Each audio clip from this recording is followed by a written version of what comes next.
আপনারা এখন দেখছেন সনাতন মিডিয়া প্লাস। চ্যানেলটিতে নতুন হলে এখনই সাবস্ক্রাইব। नो साध्य एतो तपो त्यागो यथा भक्तिर मम ऊर्जिता।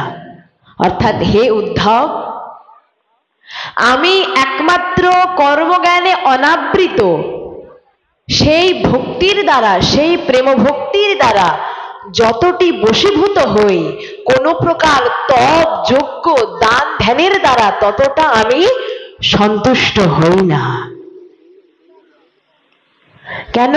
কারণ শাস্ত্র বললেন ভক্তি ছাড়া জ্ঞানের কোনো পরিপক্কতা নাই। আমি মহাপণ্ডিত, আমার শাস্ত্রে এবং অন্যান্য বিষয়ে অগাধ জ্ঞান আছে, তাহলে আমার কি ভক্তি করা প্রয়োজন? শাস্ত্র বললেন ভক্তি ছাড়া জ্ঞানের কোনো প্রকার পরিপক্কতা কাজ করে না। এবং এই পরিপক্কতা বুঝতে হলে আগে আমাদেরকে অন্যয় ব্যাপী রেখে বুঝতে হবে। তো অন্যয় কি বললেন? কর্ম, যোগ এবং জ্ঞান। তো এর মধ্যে কর্ম কয় প্রকার? কর্ম হচ্ছে দুই প্রকার, সকাম কর্ম এবং নিষ্কাম কর্ম। তো এর মধ্যে সকাম কর্ম করলে কি হবে?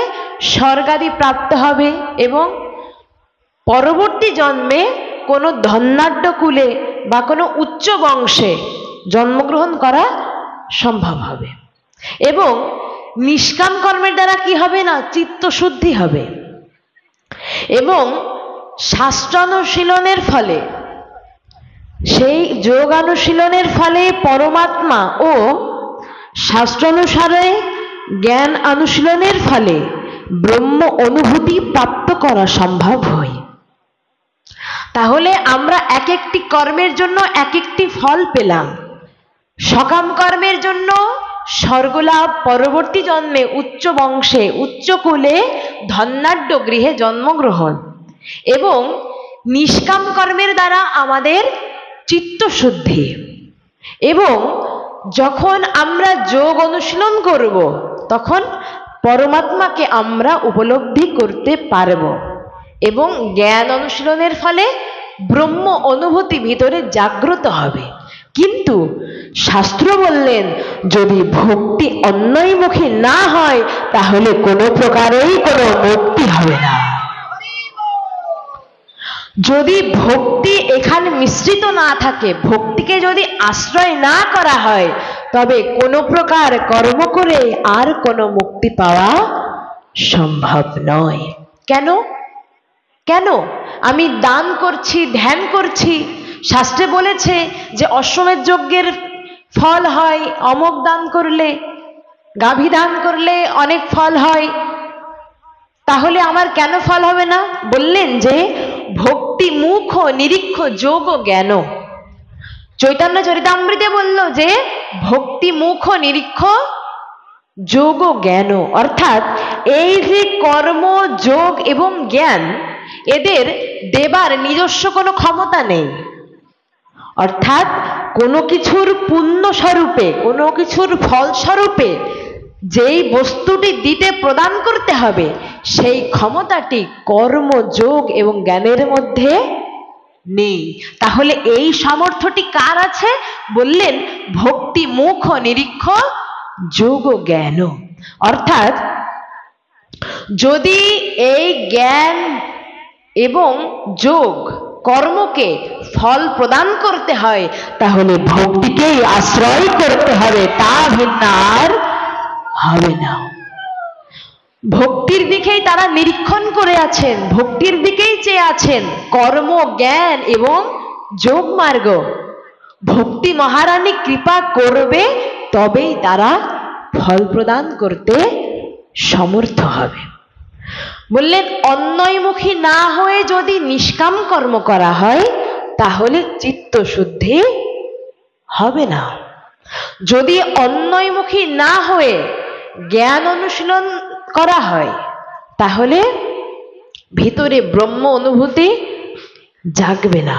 এমনকি যদি আমরা জ্ঞান অনুশীলনও করি, তবুও ভিতরে ব্রহ্ম পরমাত্মা কোনো কিছুর স্মৃতি স্মরণ কোনো কিছুই জাগ্রত হবে না।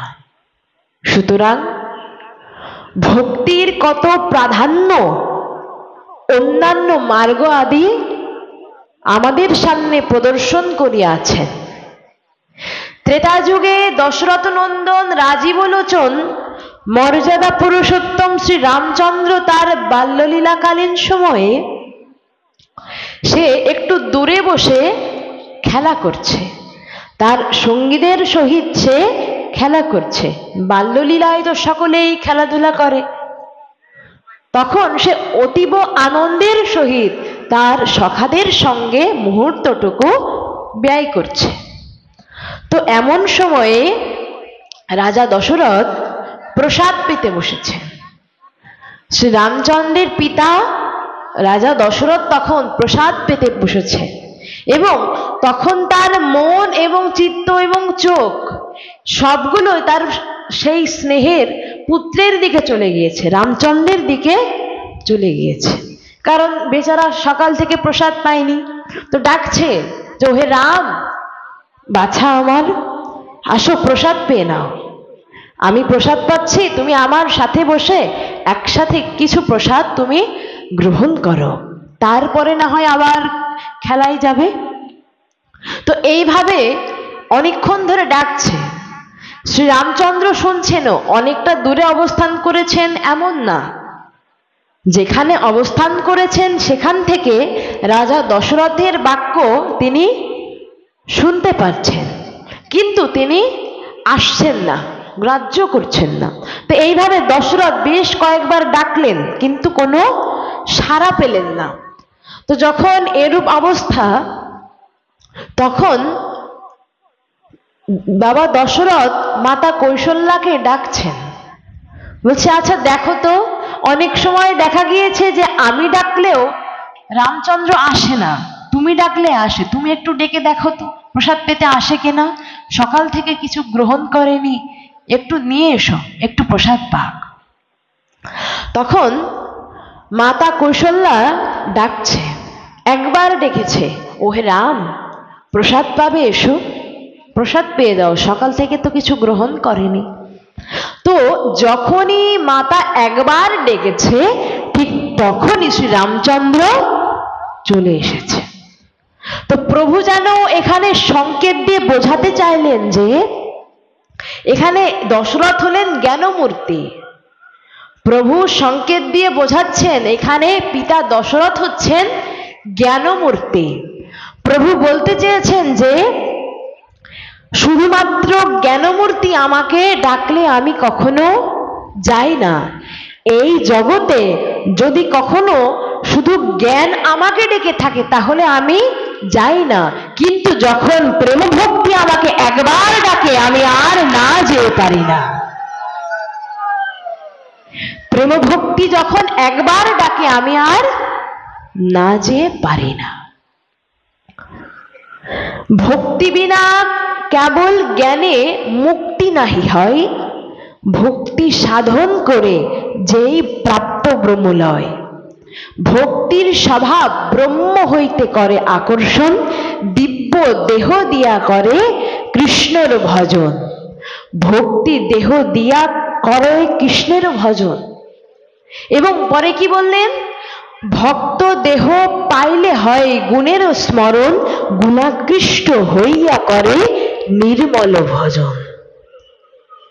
অর্থাৎ ভক্তি বিনা কেবল শুধুমাত্র জ্ঞানের দ্বারা এই জগতে ব্রহ্মপ্রাপ্তি করা কখনো সম্ভব নয়। এজন্য বললেন এই ভক্তির দ্বারাই একমাত্র ভগবান কৃপা করতে সমর্থ। যথা ভক্তির মম ঊর্জিতা, অর্থাৎ ভক্তি যা পারে না এই জগতে অন্য কেউ তাহা কখনোই পারে না। ভক্তির অসমার্থ কোনো কিছু নেই, ভক্তি সকল কিছু দিতে সামর্থ্য। একটা করতাল নিয়ে যাবে। তো যখন ত্রেতা যুগে হনুমান সীতা অন্বেষণে গিয়েছিলেন, তখন ত্রেতা যুগে সেই মধ্যরাতে অর্থাৎ যুদ্ধের পূর্বে মধ্যরাতে বিভীষণ সমুদ্র তীরে শ্রী রামচন্দ্রের কাছে এসেছিলেন। কেন না রামচন্দ্রের চরণকে আশ্রয় করবে বলে। এই কাহিনী আমাদের সকলেরই জানা। যুদ্ধের প্রারম্ভে বিভীষণ কে ছিল? রাবণের ভ্রাত। তো বিভীষণ তখন মধ্যরাতে সমুদ্র তীরে শ্রী রামচন্দ্রের কাছে এসেছিল। কেন না শ্রী রামচন্দ্রের চরণকে আশ্রয় করবে বলে। তখন সাধারণত একটি রাজনৈতিক দৃষ্টিতে যদি দেখতে হয় তাহলে বিরোধী পক্ষকে কখনো সঙ্গ দিতে হয় না যুদ্ধের পূর্বে। তো সেই দিক দিয়ে যখন বিভীষণ প্রথমে আসলো, রামচন্দ্র প্রথমে সকলকে জিজ্ঞাসা করলো, রামচন্দ্রের সঙ্গে যারা ছিল সকলকে তিনি জিজ্ঞাসা করলো যে বিভীষণ তো আমার কাছে এসেছে, তাহলে আমি কি করব, আমার এখন কি করণীয়, তোমরা আমাকে একটি উপায় দাও। তখন সবাই একটু চিন্তায় পড়ে গিয়েছেন। কারণ প্রথমত একটি রাজনৈতিক পরিবেশ, সামনে যুদ্ধের পূর্বে যদি বিরোধী দল থেকে কেউ আসে, মনে একটা খটকা, দুশ্চিন্তা, সংশয় থেকেই যায় যে এ কোনো দুশ্চক্রান্ত করতে এসেছে কিনা। তো এইভাবে তারা একটু সংকোচ বোধ করছে, কোনো সিদ্ধান্ত প্রণয়ন করতে পারছে না। এবং সকলে যখন এরূপ অনিশ্চয়তার মধ্যে, তখন শ্রী রামচন্দ্র আলোকবর্তিতা হয়ে একটি প্রজ্বলিত আলোক শিখার প্রজ্বলন করলেন, আনয়ন করলেন এবং বললেন যে শোনো, এই জগতে আমার চরণে যদি কেউ নিজের মনকে, নিজের চিত্তকে আমার প্রতি একনিষ্ঠভাবে সমর্পণ করে আমাতেই আশ্রয় গ্রহণ করতে আসে, সে অসুর হলেও, আমাদের বিরোধী পক্ষ হলেও আমি তাকে আশ্রয় দিয়ে থাকি। আমি তাকে কখনো আমার চরণ থেকে বিচ্যুত করি না, দূরে রাখি না, তাকে আমার চরণেই আশ্রয় দিয়ে থাকি। তাহলে এই যে বিভীষণকে শ্রী রামচন্দ্র যে আশ্রয়টি প্রদান করেছিল, এখানে একমাত্র কিসের প্রভাব ছিল মা? একমাত্র প্রেম ভক্তি। সে কিন্তু বিরোধী বংশের ছিল, কিন্তু একমাত্র প্রেম ভক্তির বলেই সে প্রভুর চরণকে আশ্রয় করতে পেরেছে। এবং আমাদের মহাজনগণ, আমাদের শাস্ত্রগণ, গৌড়ীয় মহাজনগণ তাদের ভজন অনুভব বেদ্য রস দিয়ে আমাদের মধ্যে একটি সুন্দর সিদ্ধান্ত প্রদান করেছেন এবং বলেছেন কি? বললেন যে আমরা জানি ভগবানের কৃপা, ভগবান করুণাময়, ভগবান সকলকে ভালোবাসে, সকলকে কৃপা করার চেষ্টা করে। কিন্তু মহাজনগণ বললেন যে না, ভগবানের চেয়েও বেশি মহিমান্বিত আরেকটি তত্ত্ব আছে। আমরা জানি ভগবানই একমাত্র করুণা করে থাকেন, ভগবানই একমাত্র জীবের মধ্যে করুণা বিস্তার করে থাকেন, দয়া করে থাকেন। তিনি সমস্ত ভক্তের প্রীতি সাধন করে থাকেন, রক্ষা করেন। কিন্তু মহাজন বললেন না, ভগবানের উপরেও একজন আছেন যিনি এই ভগবানের যতটুকু প্রদান করছে তার থেকে ঊর্ধ্বে। কি না, ভগবানের করুণ্য ঘন শক্তি, কি আহ্লাদিনী শক্তি আমাদের শ্রীমতী রাধা ঠাকুরানী। প্রেম সে হলো রাধে রাধে।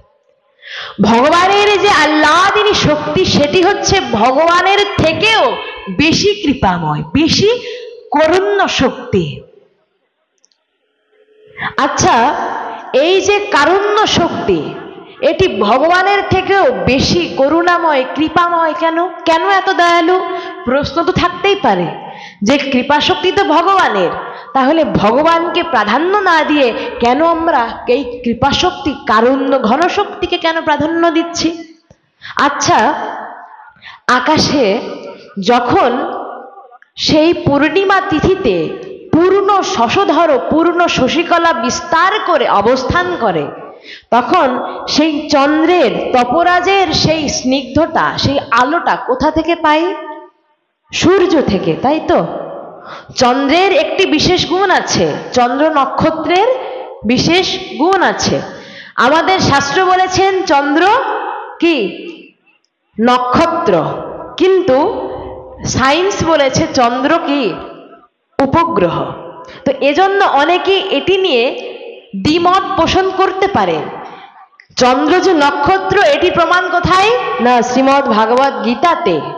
শ্রীমদ্ ভগবত গীতাতে প্রভু সেটি দেখিয়েছেন।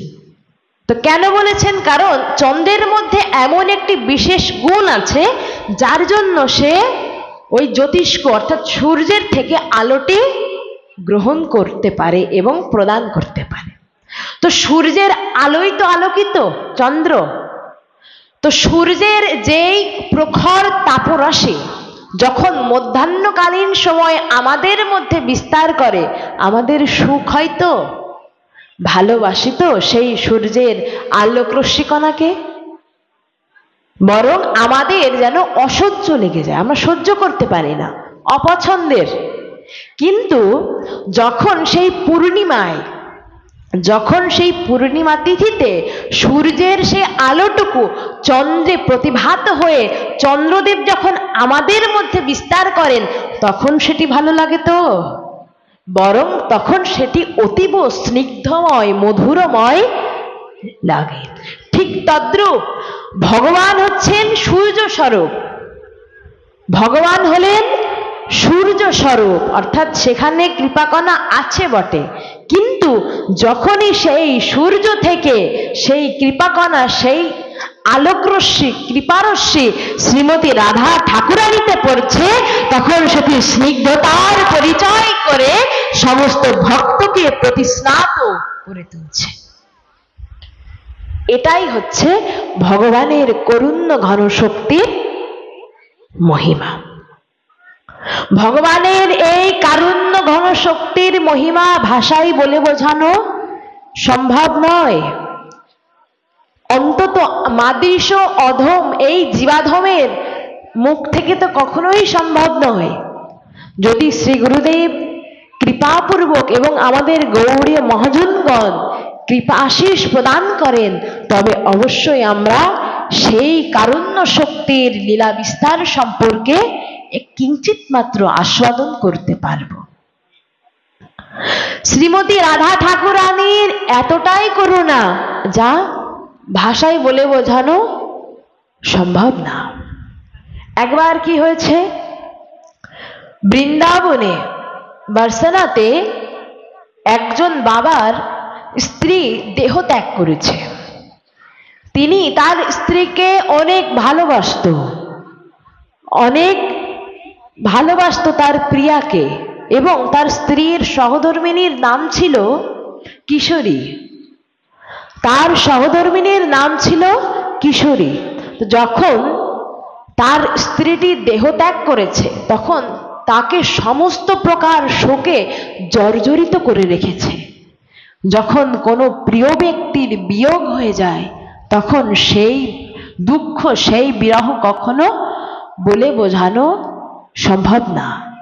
তখন সে যেখানেই যায় সর্বদাই হা কিশোরী, হা কিশোরী, তুমি কোথায় গেলে, একবার তো দর্শন দাও, তুমি কোথায় গেলে। এইভাবে সেই ব্যক্তিটি তার স্ত্রীকে কল্পনা করে কিশোরী কিশোরী বলে সর্বদা যত্রতত্র ক্রন্দন করতে থাকে এবং খুঁজতে থাকে। তার চিত্তে অবস্থিত আছে তার স্ত্রী, অর্থাৎ তার স্ত্রীকে কেন্দ্র করেই কিন্তু সে কাঁদছে, ডাকছে, হা কিশোরী, তুমি কোথায় গেলে, একবার তো দর্শন দাও, না হলে আমার এই প্রাণকে তুমি নিয়ে নাও, আমি আমার প্রাণকে বিসর্জন দিয়ে দিই, নতুবা তুমি এবার দর্শন দাও। এভাবে সে প্রতিনিয়ত ক্রন্দন করে। তো যখন এইভাবে প্রতিনিয়ত ক্রন্দন করে, তখন একবার শ্রীমতী রাধারানী তার সখীগণকে বলছে, দেখ সখী, বার্সানাতে আমার এই ভক্ত আমাকে কত আকুলতা, কত প্রেম নিয়ে আমাকে ডাকছে, তুই জানা, ওকে একটু কৃপা করে আয়, ওকে একটু নিয়ে আয়, ওকে একটু সেবার অধিকার প্রদান কর। তখন সখী বলছে যে না রে, ও তো তোকে ডাকছে না, ওর এক প্রিয়তমা স্ত্রী ছিল, ওর নাম ছিল কিশোরী, ও তাকে উদ্দেশ্য করে রাত দিন ক্রন্দন করে, তোকে ডাকছে না, তুই ওর কথা ভাবিস না। তো বলছে শোন, যে হতে পারে ও কি ভেবে চিন্তা করেছে আমি জানি না, কিন্তু ও মনে হয় আমাকেই ডাকছে, কারণ এই মায়ার সংসারে এতটা আকুলতা নিয়ে কাউকে ডাকা সম্ভব না, ও মনে হয় আমাকেই ডাকছে। তখনই শ্রীমতী রাধারানী একজন সখীকে সেই ব্যক্তির কাছে পাঠিয়ে দিলেন, এবং যখন সেই ব্যক্তি দর্শন করছেন সখীকে, তিনি সাষ্টাঙ্গে প্রণিপাত হয়ে গিয়েছে এবং শুনছেন যে কি সমাচার। তখন সখী বলছেন যে তুমি যে কিশোরী কিশোরী বলে ক্রন্দন করছিলে রাত দিন, আমাদের প্রাণেশ্বরী শ্রীমতী রাধা ঠাকুরানী তোমার প্রতি অতীব প্রসন্ন হয়েছে, তোমাকে কৃপা করবার নিমিত্তে আমি তোমাকে নিতে এসেছি। সুতরাং শ্রীমতীকে উল্লেখ করেও ক্রন্দন করেনি, তাকে মনে অবস্থান দিয়েও ক্রন্দন করেনি, শুধুমাত্র তার নামটুকু স্মরণ করেছে। এতেই শ্রীমতী রাধা ঠাকুরানী কৃপা করবার নিমিত্ত তার চিত্তটি পুরো ব্যাকুল হয়ে গেল। ইনি হচ্ছে আমাদের করুণ্য ঘন শক্তি, ইনি হচ্ছে আমাদের শ্রীমতী প্রাণেশ্বরী রাধা ঠাকুরানী, এনার তুলনা হয় না। একবার বারসানা ধামে এক শেঠ, ধন্যাঢ্য শেঠ, সেই ভক্তের কোনো কন্যা সন্তান নেই, দুইটি পুত্র সন্তান আছে। তো তার মনে বড় শখ ছিল যে আমার যদি একটা কন্যা সন্তান হতো। প্রত্যেকে বাবারই তো একটা শখ হয় যাতে সে একটি কন্যা সন্তান লাভ করো, তো এইভাবে তার মনে বড় ইচ্ছা। তখন সে একদিন কি করেছে, একজন মহাত্মার কাছে গিয়েছে। মহাত্মার বাক্য তো একদম শিরোধার্য, তারা যা বলে তাই হয়ে যায়। তো মহাত্মাজির কাছে গিয়ে বললেন যে দেখো বাবা, আমার তো সারা জীবন তো চলে গেল, আমার একটি শখ অপূর্ণ রয়ে গিয়েছে। শুনেছি শখ অপূর্ণ থাকলে নাকি আবারও আসতে হয়, এজন্য আমি তোমার কাছে আমার মনের ভাষাটা, মনের প্রয়াসটা ব্যক্ত করতে এসেছি। তখন সেই মহাত্মাজি বলল, বলো বাবা কি হয়েছে? তখন সেই ধন্যাঢ্য বিখ্যাত শেঠ বললেন, বাবা আমার দুইটি পুত্র সন্তান আছে, আমার কোনো কন্যা সন্তান নেই, কিন্তু আমার মনে বড় ইচ্ছা যে আমার একটি যেন কন্যা সন্তান হয়, আমি একটা কন্যা সন্তানের বড় ইচ্ছা পোষণ করছি, আপনি দয়াপূর্বক একটু সিদ্ধান্ত, একটু সমাধান আমাকে প্রদান করুন। তখন সেই মহাত্মাজি বললেন, কিঞ্চিত ভেবে তিনি শ্রীমতী রাধা ঠাকুরানীর একটি সুন্দর চিত্রপট তাকে প্রদান করে বললেন, যাও আজ থেকে শ্রীমতীকেই তোমার কন্যা সন্তান ভেবে সেবা পরিচর্যা আদি কন্যার মতো স্নেহ প্রদান করো। আজ থেকে শ্রীমতীই তোমার কন্যা সন্তান, আজ থেকে তুমি শ্রীমতীকেই তোমার কন্যা মনে করে পরিচর্যা করতে থাকো। তখন সেই ধন্যাঢ্য শেঠ সেইভাবেই শ্রীমতী রাধা ঠাকুরানীর চিত্রপটটিকে নিয়ে তার গৃহে নিয়ে এসেছেন এবং নিজের কন্যা সমাদরে, অর্থাৎ একটি কন্যাকে যেভাবে সমাদর আদর স্নেহ প্রদান করতে হয় সেইভাবে প্রতিনিয়ত ভোরবেলা ওঠে কন্যার সেবা করে, অর্থাৎ মঙ্গল আরতি মহাত্মার কাছ থেকে শুনে এসেছে যে কি কি নিয়ম আছে আদি শুনেছে, এবং নিজের ব্যক্তিগত মনোভাব, ব্যক্তিগত ভালোবাসা দিয়ে শ্রীমতীকে প্রতিনিয়ত পরিচর্যা করে, প্রতিনিয়ত ভোরে মঙ্গল আরতি দিয়ে সেবা প্রদান করে এবং তাকে কিছু নৈবেদ্য দিয়ে এবং অনেক নতুন বস্ত্রাদিও কিনে দিয়েছে যেগুলো শ্রীমতীর কাছেই থাকে। এইভাবে তিনি শ্রীমতীর সেবা প্রদান করে নিজের ব্যবসার কাজে বাইরে বের হয়ে যান এবং গৃহে ফিরে আবারও নিত্য নৈমিত্তিক কর্মে আবারও নিজের সময়টুকু পার করেন এবং সবশেষে সেবা দেওয়া শেষে তিনি যখন রজনীতে নিদ্রায় যান তখনও তিনি মনে মনে স্বপ্নে চিত্তে শ্রীমতীর সেবা করতে করতেই তিনি নিদ্রায় যান। এইভাবে তিনি তার নিজের দৈনন্দিন জীবন নিত্য নৈমিত্তিক সেই কর্মগুলোকে শ্রীমতীর উপরে সমর্পিত করে দিয়েছেন। তো একবার কি হয়েছে, একজন চুরিওয়ালা ওই ধনাঢ্য ব্যক্তিদের বাড়িতে এসেছে এবং তৎকালীন সময়ে ওই ধনাঢ্য পরিবার সহ সকলের পরিবারে একটি প্রথা প্রচলিত ছিল যে চুরি পরার, অর্থাৎ ব্রজে এখনো মায়েরা হাতে চুরি এবং শ্রীচরণে নূপুর দিয়ে সেই শোভাকে আরো বর্ধন করে থাকে। তো সেই ধনাঢ্য শেঠের বাড়িতেও চুরিওয়ালা এসেছে। তো সেই পুত্রের দুইটি স্ত্রী ছিল, সহধর্মিণী ছিল। ওই দুই সহধর্মিণী চুরিওয়ালার কাছ থেকে নিয়মিত চুরি কিনত। তো সেই অনুপাতে এইবারও সেই চুরিওয়ালার কাছ থেকে সেই দুইটি পুত্রবধূ চুরি কিনেছে এবং চুরি কিনে যখন চলে যাচ্ছে তখন শ্রীমতী রাধা ঠাকুরানী একটি ছোট্ট বালিকা কিশোরীর রূপ নেয় ধারণ করে তিনি রাস্তায় দৌড় দিয়ে ডাকছেন, ওহে চুরিওয়ালা, দাঁড়াও দাঁড়াও, আমাকে চুরি দেবে না? তুমি বউ দিদিকে চুরি দিলে, আমাকে চুরি দেবে না? আমি যে বাদ পড়ে রইলাম। তখন সেই চুরিওয়ালা একটু অবাক হয়েছেন, কারণ সেই শেঠের তো আর কোনো মেয়ে ছিল না, সেই শেঠের দুইটি পুত্রবধূ ছিল। এতদিন সেই পুত্রবধূই চুরিগুলো কিনত, কিন্তু এ আবার কে? তখন জিজ্ঞাসা করছে, মা তুমি কে? কে তুমি? তখন সেই শ্রীমতী রাধা ঠাকুরনী সেই কিশোরীর রূপ ধরে বলছেন যে বাবা, আমি তো এই বাড়ির মেয়ে, একমাত্র মেয়ে, তুমি আমাকে চেনো না? চিনলেই বা কি করে? আমি তো অনেকদিন দূরে ছিলাম, এই কিছুদিন হলো এসেছি, তো আমার মনে বড় চুরি পরার ইচ্ছা জেগেছে, আমাকে তুমি চুরি দেবে না? তখন সেই শেঠ মনে করেছে হয়তো সত্যিই মেয়ে হতে পারে, অনেকদিন দূরে ছিল, আত্মীয় বাড়িতে থাকতে পারে। তখন চুরি শ্রীমতী রাধা ঠাকুরানীর হাতে পরিয়ে দিয়েছেন এবং যখন পরাচ্ছেন সেই চুরিওয়ালা একটু অবাক হয়েছেন, কারণ সাধারণ ব্যক্তির হাত এবং শ্রীমতী রাধা ঠাকুরানীর হাত কখনো এক হতে পারে না। আমাদের হাত তো চর্ম রক্ত মাংসে মেদের হাত, এবং এই হাতে স্পর্শ করলে যেরূপ অনুভূতি, আর শ্রীমতী রাধা ঠাকুরানীর হাতকে স্পর্শ করলে একই অনুভূতি না। এবং যখন তিনি চুরিটুকু শ্রীমতীর হাতে প্রবেশ করাচ্ছেন তখন তার একটি দিব্য অনুভূতি যেন কাজ করছে, কিন্তু সে সেটি প্রকাশ করতে পারছে না। সে কোনো মতে সেটিকে সংযম করে সে চলে গিয়েছে।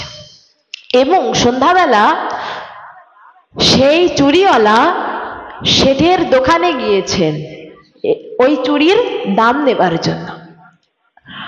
তখন প্রথমে সেই শেঠ দুইটি চুরির, অর্থাৎ দুই পুত্রবধূর চুরির দামটি মিটিয়ে দিয়ে বিদায় দিচ্ছেন। কিছু দূর গিয়ে সেই চুরিওয়ালার আবার মনে পড়েছে যে কই, মেয়ের চুরির দাম তো দিল না। তো ফিরে গিয়ে আবার জিজ্ঞাসা করছে, কই তোমার মেয়েও তো চুরি কিনেছে, তুমি দিলে না সেই মূল্য? তখন সেই ধনাঢ্য শেঠ ভাবছে যে আমার আবার মেয়ে হলো কোথা থেকে, আমার তো কোনো মেয়ে নেই। তখন সেই চুরিওয়ালা বলছে, কেন, তোমার মেয়ে বলেই তো পরিচয় দিল, নাকি অনেকদিন দূরে ছিল তাই বলেই তো নিল, অনেক কটা চুরি নিয়েছে। তো যাই হোক, ধন তো অনেক, একটু কমে গেলে কোনো ক্ষতি হবে না, এই ভেবে সে চুরিওয়ালার বিলটি মিটিয়ে দিল। এবং রাতে আবারও পূর্ব দিনের ন্যায় শ্রীমতীর সেবা করা শেষ করে তিনি মাত্রই বিছানায় কেবল শয়ন করেছেন, মাত্রই তার নয়নে নিদ্রা দেবী মাত্র উপবেশন করেছেন, ঠিক তখনই তিনি ক্রন্দনের শব্দ পেলেন। এবং চুরির শব্দ হচ্ছে, চুরির একটি ঝনঝন শব্দ হচ্ছে এবং ক্রন্দন, মানে কেউ যেন কাঁদছে মধ্যরাতে। তো তিনি বুঝতে পারছেন না যে কে কাঁদতে পারে। তিনি আশেপাশে দেখছেন কিন্তু কেউ নেই, তো কে কাঁদতে পারে? হয়তো মনের ভুল, এই ভেবে তিনি আবারও নিজের ঘুমকে আরো আশ্রয় করতে চাইলেন এবং সেই দিকেই মনোনিবেশ প্রদান করলেন।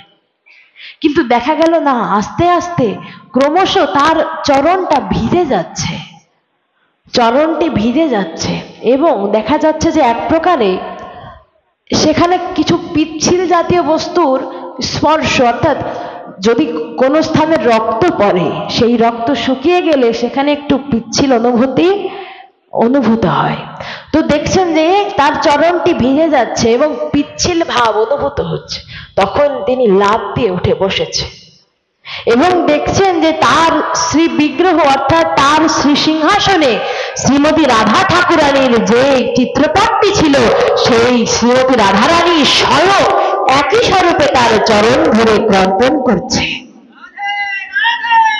শ্রীমতী রাধা ঠাকুরানী ক্রন্দন করে বলছে, বাবা আমি কি তোমার মেয়ে হওয়ার যোগ্য নই? আমি কি তোমার মেয়ে হওয়ার যোগ্যতাও ফুরিয়েছি যার জন্য তুমি আমাকে মেয়ে বলে স্বীকারই করলে না? আমি কি সে যোগ্যতাও রাখি না?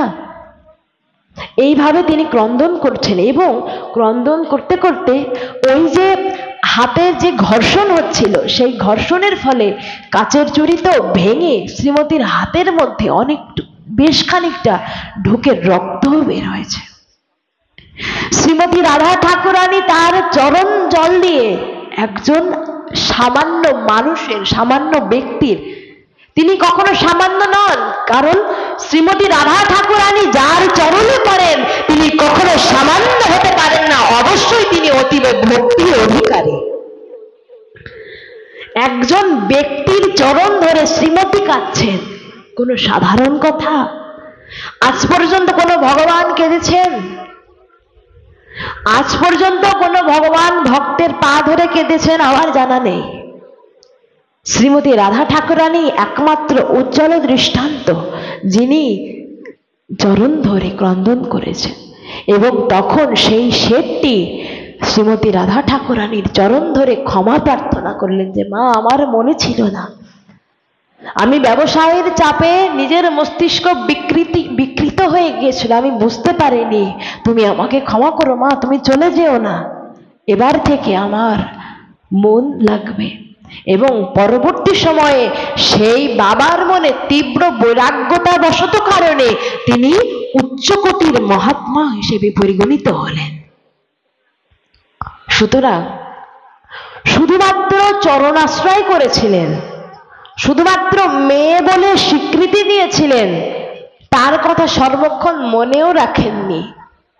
তাই দেখুন শ্রীমতী কতটুকু কৃপা করেছেন, কিন্তু দ্বাপর যুগে ভগবান শ্রীকৃষ্ণ এতটুকু কৃপা কি করেছিল? দ্বাপর যুগে ভগবান শ্রীকৃষ্ণ করুণাময় এতটি কৃপা কি করেছিল? সেই সময়ে ভগবানকে তো কত অসুরেরা দর্শন করেছিল কিনা? কত অসুরেরা ভগবানের দেহকে স্পর্শ করেছিল, শুধুমাত্র দর্শন নয় স্পর্শ করেছিল। তাদের কি মনে কোনো প্রকার প্রেম ভক্তির সঞ্চার হয়েছিল? এমনকি চামর মুষ্টির সঙ্গে মল্লযুদ্ধেও শ্রীকৃষ্ণ প্রবৃত্ত হয়েছিল কিনা? কিন্তু সেই চামর মুষ্টির মধ্যে কোনো প্রকার প্রেম ভক্তি সঞ্চারিত হয়েছিল তো? কিন্তু এই কলিযুগে ভগবান শ্রীকৃষ্ণ শ্রীমতী রাধারানীর সেই অঙ্গকান্তিকে ধারণ করলেন একটি মাত্র কারণে। কি কারণে? তিনি বললেন, দেখো কলিযুগে জীবের তো অত অনুরাগ থাকবে না, এই দ্বাপর যুগে আমার প্রতি তাদেরই প্রেম ভক্তি জাগবে যাদের আমার প্রতি একটু অনুরাগ আছে। আমার প্রতি যাদের একটু অনুরাগ আছে তাদেরকে আমি কৃপা করব, তাছাড়া আমি কাউকে কৃপা করব না। কিন্তু তুমি তো করুণাময়ী, কলিযুগে এই পতিতদের, এই কলিহত বিষাদগ্ধ জীবদের অনুরাগ সৃষ্টি হওয়ার মতো মনের সেই সামর্থ্য আর থাকবে না। সুতরাং তাদের অনুরাগ কখনো জন্মাবে না। তাই তাদেরকে আচণ্ডালে অযাচিত ভাবে কৃপা করবার জন্য হে শ্রীমতী রাধা ঠাকুরানী তোমার কৃপা প্রয়োজন, এই জন্য আমি তোমার অঙ্গ কান্তিকে ধারণ করছি। ঠিক এজন্যই শ্রীমতীর অঙ্গকান্তিকে প্রাণগোবিন্দ ধারণ করেছিল, তা ভিন্ন আর কোনো কারণ নেই। আফ্রিকার সেই গভীর অরণ্যে, গভীর জঙ্গলে এক প্রকার বিষধর সর্প আছে, যা 1 কিলোমিটার দূর থেকে যদি তার সেই বিষক্রিয়া প্রদান করে তাহলে সেই দূর থেকে প্রাণীগুলো সকল নিশ্চল হয়ে যায়, বিষক্রিয়া দেহে প্রবেশ করে। সুতরাং এই সাধারণ একটি জাগতিক সর্পের যদি এত ক্ষমতা থাকে, হে শ্রীমতী তুমি তো করুণাময়ী, তোমার 1 কিলোমিটার লাগবে না, তুমি সমগ্র জীবের প্রতি আচণ্ডালে কৃপাবাড়ি প্রদান করে থাকবে। এটি হলো আমাদের শ্রীমতী রাধা ঠাকুরানীর কৃপা। এজন্যই বললেন যে সূর্য স্বরূপ গোবিন্দের সেই অসহ্য তাপরাশিকে সহনীয় স্নিগ্ধময় করে তুলেছে আমাদের প্রাণেশ্বরী। এটি তাহার একমাত্র অনবদ্য অবদান, এটি তাহার একমাত্র করুণা। তো শাস্ত্রে বললেন ক্বচিৎ দে ত্বং শ্রুতং পার্থ ত্বাকে অগ্রেণ চেতসা, অর্থাৎ আমরা শ্রীমতীর কৃপায়, প্রাণ গোবিন্দের কৃপায় আজ অহরহ ধর্ম অনুষ্ঠান করছি, অহরহ বৈষ্ণব সঙ্গ, সাধু সঙ্গ, সকল সংগাদে আমরা করছি বটে, কিন্তু আমাদের মনে এই প্রশ্ন জাগে তো, সমগ্র গীতার জ্ঞান অর্জুনকে প্রদান করবার পরে ভগবান জিজ্ঞাসা করেছিল অর্জুনকে, অর্জুন তুমি কি মন দিয়ে শুনেছ? আমি এতক্ষণ যে গীতার জ্ঞান তোমাকে প্রদান করলাম তুমি কি শুনেছ? কশ্চিৎ দে ত্বং শ্রুতং পার্থ, তুমি শুনেছ তো? আর কি বললেন? ত্বাকে একাগ্রেণ চেতসা পার্থ, তুমি তোমার মনকে নিবিষ্ট করে একাগ্র চিত্তে এতক্ষণ ধরে আমি যে জ্ঞান প্রদান করলাম সেটি শুনেছ তো? প্রথমে কি বলল? তুমি শুনেছ তো, এবং দ্বিতীয় বলল তুমি একাগ্র চিত্তে শুনেছ তো। যেন কোনো এক যশস্বী ডাক্তার, কোনো এক যশস্বী বিখ্যাত ডাক্তার যেন তার রোগীকে জিজ্ঞাসা করছে যে রোগী তুমি তো গত সপ্তাহে এসেছিলে তোমার রোগ নিয়ে, আমি যে ওষুধ দিয়েছিলাম খেয়েছ তো, এবং আমার ওষুধ খেয়ে তোমার কাজ হয়েছে তো, রোগ সেরেছে তো? অর্থাৎ ডাক্তারের কত দায়িত্ব, ডাক্তারের কত দায়িত্ব, সে রোগীকে পথ্যাদি প্রদান করেছে, আবার খোঁজ খবরও নিচ্ছে। ঠিক তদ্রূপ ভগবান শ্রীকৃষ্ণ সমগ্র গীতার জ্ঞান প্রদান করে অর্জুনকে বলছেন, অর্জুন তুমি শুনেছ তো, একাগ্রচিত্তে শুনেছ? এই রূপে আমরা যে নিত্য নৈমিত্তিক ভাবে সাধু সঙ্গ, বৈষ্ণব সঙ্গ করছি, আমাদেরও আমাদের মনের কাছে, আমাদের বিবেকের কাছে প্রশ্ন করতে হবে। আমাদের হৃদয়ে চিত্তে যে মায়ারূপ, যে কলমশরূপ, যে অন্ধকার ছিল, তিমির ছিল, সেটি দূর হয়েছে তো? চিত্তের মধ্যে যে অনন্ত জন্মের যে ভোগ বাসনা দ্বারা লিপ্ত ছিল সেটি দূর হয়েছে তো? এই প্রশ্নটি করেছি আজ পর্যন্ত। সাধু সঙ্গ তো এখন করেই চলেছি। বর্তমানে দেখা যাচ্ছে যে আমাদের সাধু সঙ্গটি একটি ট্র্যাডিশনের মধ্যে চলে এসেছে। এটি দুঃখের বিষয় হলেও এটি সত্য। বর্তমানে এই যে অনুষ্ঠান, সাধু সঙ্গ, বৈষ্ণব সঙ্গ যেন একটি ট্র্যাডিশন, করতে হয় তাই করছে, পয়সা খরচ করতে হয় তাই করছে।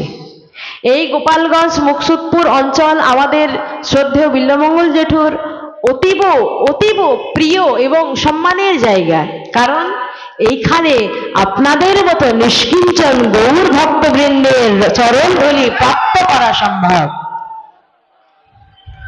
আমি এই জায়গা উপলক্ষে বলছি না, আমি অন্যান্য সকল যেখানে কোনো পরিবর্তন নেই, সংস্কার নেই, সেই সকল জায়গাকে উল্লেখ করে বলছি। বর্তমানে আমরা সাধক সঙ্গকে একটি ট্র্যাডিশন করে নিয়েছি, যে করতে হয় তাই করছি, একটা দায়িত্ব। কিন্তু এই যে সাধু সঙ্গের যে মহিমা, সাধু সঙ্গ আমরা কেন করব, করলে যে কি হয়, এই যে প্রশ্ন এই চিত্তের কাছে কখনো কি করে দেখেছি? এবং আমাদের উচিত ভগবান শ্রীকৃষ্ণের ন্যায় আমাদেরও আমাদের চিত্তের কাছে অর্থাৎ চিত্তরূপ অর্জুনের কাছে প্রশ্নটি করা, নতুবা আমাদের কোনো পরিবর্তন হবে না, সংস্কার হবে না, সংশোধন হবে না। আমরা আসছি, এক জায়গায় বসছি, অনুষ্ঠান শেষ করে প্রসাদ পেয়ে আবার চলে যাচ্ছে। এরপরে এই অনুষ্ঠানের ক্রিয়াটি থাকছে তো আমাদের মনের মধ্যে, নাকি এই অনুষ্ঠানের মুহূর্তেই আমাদের চিত্তটি শান্ত থাকে? বর্তমানে আমাদের আরেকটি ট্র্যাডিশন হয়ে গেছে কি, জয় নিতাই রাধে রাধে। আমরা জয় নিতাই রাধে রাধে বলছি বটে, কিন্তু আমাদের মহাপ্রভু সেই প্রেমের কথা বলতে গেলে আমাদের হৃদয় এখনো বিগলিত হয়ে যায়। মহাপ্রভু আমাদেরকে হরে কৃষ্ণ মহামন্ত্র নাম দিয়েছেন বটে, দিয়েছেন তো, কলির জীব উদ্ধারের নিমিত্তে যুগধর্ম তিনি প্রদান করেছেন বটে, কিন্তু তিনি গম্ভীরায় যখন সেই নাম কি স্মরণ করতেন, তিনি কোনোদিনও পূর্ণাঙ্গ নাম তিনি উচ্চারণ করতে পারেনি। তিনি হরে বলতে গেলেই বিগলিত হতে শুরু করেছেন, তখনই তার মধ্যে অষ্টসাত্ত্বিক বিকারে তিনি বিগলিত হতে শুরু করেছেন। কখনো তিনি পূর্ণ নাম তিনি সম্পূর্ণ করতে পারেনি। সেখানে আমরা বর্তমানে যেন নিতাই নামে, গৌর নামে, রাধা নামের জোয়ারে যেন ভেসে চলেছি, কিন্তু এই নামের মূল্যায়ন আমরা কি আজও করতে পেরেছি? আজও কি কোনো প্রকার মূল্যবোধ আমাদের মধ্যে জেগেছে? আবার অনেক সময় দেখা যায় যে দুই বৈষ্ণবের কথোপকথন হচ্ছে, জয় রাধে দিয়ে শুরু, এবার এক প্রসঙ্গ কথা চলতে চলতে চলতে চলতে দেখা গেল ঝগড়া বেঁধে গিয়েছে, অর্থাৎ জয় রাধে দিয়ে ঝগড়ার শুরু হয়ে গেল। নামের প্রতি কতটা অনুরাগ আমাদের বুঝতে হবে। জয় রাধে দিয়ে বাক্য শুরু করলো, শেষ থামলো কি দিয়ে, যা তোর মুখ আর দেখবই না, আমার সামনে আর আসবি না। তাহলে এই যে সম্বোধন, রাধা নামের যে রাধা প্রেমের যে মূল্যবোধ, আমরা সেটিকে ধারণ করতে পারলাম তো? মূল্য দিতে পেরেছি আজ পর্যন্ত? মহাপ্রভু আমাদেরকে তো এই শিক্ষা দেননি। মহাপ্রভু বলেনি যে একেবারে জোয়ারে ভেসে যাও। মহাপ্রভু আমাদেরকে সেই ব্রজ প্রেম, সেই ব্রজ নিষ্ঠাকে আমাদের মধ্যে দিয়েছেন কেন? শুধুমাত্র নামের জোয়ারে ভেসে যাওয়ার জন্য নয়, সেই ব্রজ প্রেমকে হৃদয় ধারণ করে শ্রীমতীর দাসের দাসী হওয়ার জন্য দিয়েছেন। এ ভিন্ন আর কোনো কারণ ছিল না। কিন্তু মহাপ্রভু আসার পিছনে যুক্তিটি কি? এই যে আমাদের হরে কৃষ্ণ কৃষ্ণ কৃষ্ণ হরে হরে, হরে রাম রাম রাম হরে হরে, যে মহামন্ত্র নাম, এটি কিন্তু আসতো। এই মহামন্ত্র হরিনাম কিন্তু আসতো, কারণ এটি আমাদের যুগের ধর্ম। যুগ ধর্ম কখনো থেমে থাকে না, প্রত্যেকটি যুগের ধর্ম প্রত্যেকটি যুগে আসবেই আসবে। এটি কিন্তু আসতো মহাপ্রভু না আসলেও। কিন্তু মহাপ্রভু আসার একমাত্র প্রয়োজনীয়তা কারণ কি? সেই ব্রজ প্রেমকে আমাদের মধ্যে আচণ্ডালে বিতরণ করে দেওয়া। প্রেম সে বলো, একমাত্র এই কারণ। কিন্তু দুঃখের বিষয়, আমরা এখনো তা মূল্য দিতে পারিনি। এখনো আমরা সেটিকে সস্তা বলে মনে করছি। এখনো বৃন্দাবনী নবদ্বীপের কোনো কোনো এক প্রান্তে সকল সাধুগণ কান পেতে বসে থাকে, কখন কেউ একবার শ্রী রাধে প্রেম আরতিতে বলে ডাকবে। একবার রাধে বললে তারা কান পেতে থাকে যে আরেকবার কখন রাধে বলবে। তারা সমস্ত কর্ম বন্ধ করে কান পেতে বসে থাকে শোনার জন্য আবার কখন ডাকবে। নবদ্বীপের কোনায় কোনায় এখনো আছে নিষ্কিঞ্চন গৌর ভক্ত, তারা এখনো বসে থাকে কখন কেউ হা গৌর বলে ডাকবে। প্রেম সে বলো গৌর গৌর, প্রেম সে বলো। এখনো নবদ্বীপের কোনায় কোনায় গৌর ভক্তগণ গৌর নামের আশা করে থাকেন, কিন্তু আমরা তো ভেসে চলেছি গৌরের বন্যায়, অথচ কোনো মূল্য দিতে শিখলাম না। এবং বড় আশ্চর্য এবং ব্যথিত কথা যে আমরা এই নামের অপব্যবহার করে চলেছি। এই কথাটি আমি প্রায় জায়গায় বলে থাকি, আবারও পুনশ্চরণ। বর্তমানে আমরা এই নিতাই নাম, রাধা নাম, গৌর নাম করতে করতে দেখা যাচ্ছে যে এর অপব্যবহারও করছি। কিভাবে? দেখা যাচ্ছে যে কোনো একটি অনুষ্ঠানে যদি কোনো সবজি শেষ হয়ে যায়, তাহলে তখন যদি কেউ বলে যে সবজি আর নেই, তখন আমরা কি বলি?